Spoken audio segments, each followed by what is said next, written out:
So hey there, I'm going to walk you through a inking panel on United States versus Murder Incorporated. Um, so this is taking place in a nightclub scene. I'm working in Clip Studio right now. Clip Studio is pretty amazing. I call it the Photoshop killer for comic book artists. It's got all kinds of great tools specifically made for comics, unlike Photoshop, which is more of an art program that you kind of squeeze comics into. One of the things that I really like is there's a stabilizer on here, which helps keep my lines sharper. But the stabilizer also, I've got it turned down. It really it literally stabilizes your brush line. So that's me wobbling all over the place, and it's still relatively straight, but that can make your lines pretty perfect for when you want them to be perfect. I like a little bit of kind of a balance between the two. I can keep my lines like super straight like this when I'm inking with a traditional brush as well. But because the computer just isn't like 100% as natural as inking, at least not for me anyway, that I find having the stabilizer helps somewhat. One of the other things that I love is, and I could do this in Photoshop too, is program my pen to be a back button. So I'm not using shortcuts right now. I'm just using my one hand. So if I want to undo something, I just hit this button here, and it goes back for me. So I can like try out a bunch of different lines to see if something's going to work. That's not the best example, but so like maybe I want to try a heavier shadow on the bottom of his nose and lighter on the top, but I don't like it. Something more even, heavier on the top. So anyway, you get the idea. It's really useful, saves a lot of time. Unfortunately, it makes whenever I'm in my sketchbook, I try to end up looking for this button to go backwards. I also like programming, and again, you can do this in Photoshop as well. The tip to zoom in and out. Those are my two most used steps, is going back one and zooming. So I've got the stabilizer on here right now. It's set pretty low, but it's still on. Make sure that's being shot, okay. Now, as I'm looking at this panel, I'm not 100% sure, but I think this background's going to end up being black with a lot of shapes. So let's just make that call now. That will then dictate how I'm going to show his hair, the highlights in his hair.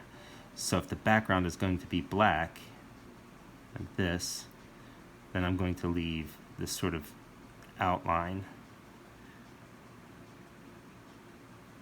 to define his hair. This is pretty close where the inside lines are lined up to the outside lines, but I like to make some variation so it doesn't look like it's simply outlined, but like it's got its own dimension and shape. Instead of like making these the exact same thickness and stuff. I'm not sure if I'm saying that right, but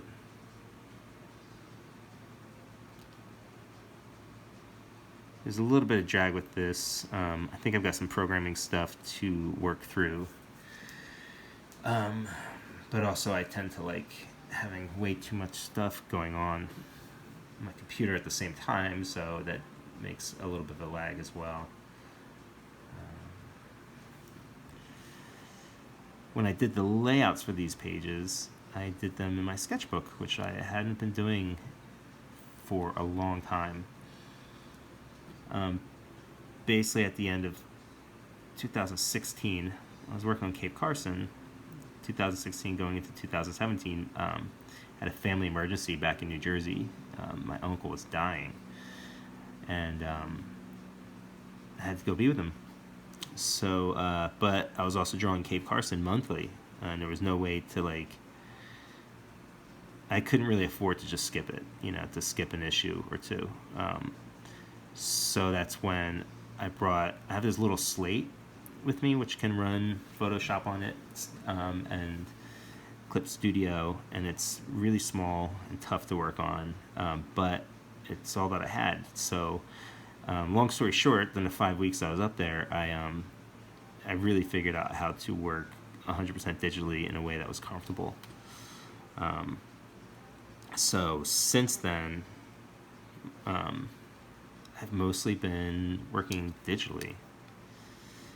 And what's interesting is I find working digital for a long time, it both strengthens and weakens my analog drawing.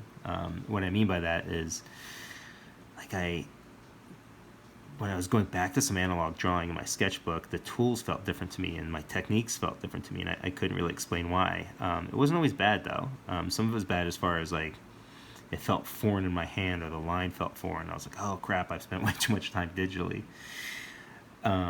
But then at the same time, working digitally, it's given me other skills. So while certain skills kind of atrophied a little bit, which, bounced back right away, I also gained new skills going back and forth between working digitally and working analog in a sketchbook.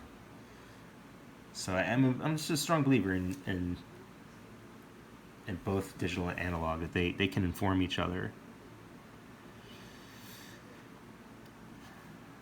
Let's see what else we got going on here. So a lot of times these figures in the background, like, especially if they're crowd scenes, I don't need to do, turn stabilization way down. I don't need to do much detail, because I can kind of figure it out as I go along, especially with my cartoony style.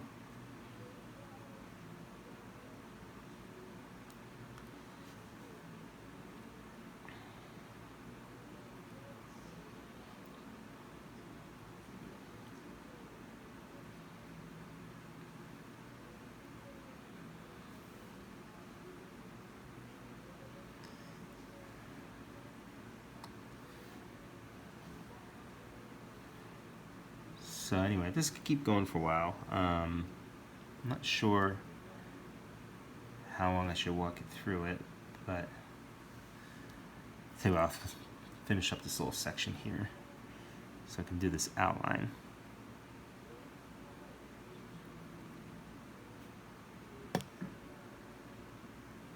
Gotta get a better thing to hold my phone.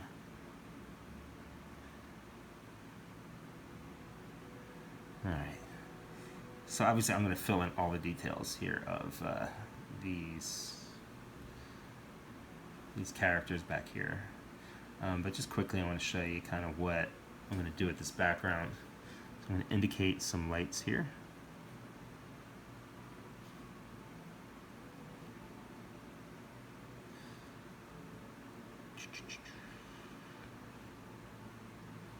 That's probably good.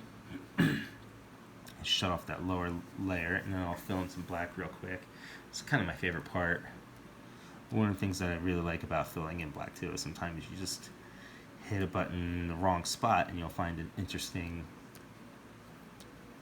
thing, something you wouldn't have thought of doing otherwise. Over in this panel, probably doing the backgrounds all black, right? But what if I just did this dude in foreground? That doesn't really work. But anyway, you can play around and you'd be surprised. Sometimes, like, the thing that should be black shouldn't be black sometimes, I like to play around and accidentally discover stuff. So with this panel, that's what I have to do. I'll probably take out some of the lines around here, create sort of this white highlight around him. Anyway, that's a little bit of inking there for you. And anyway, I hope you guys have a good Sunday, and take care.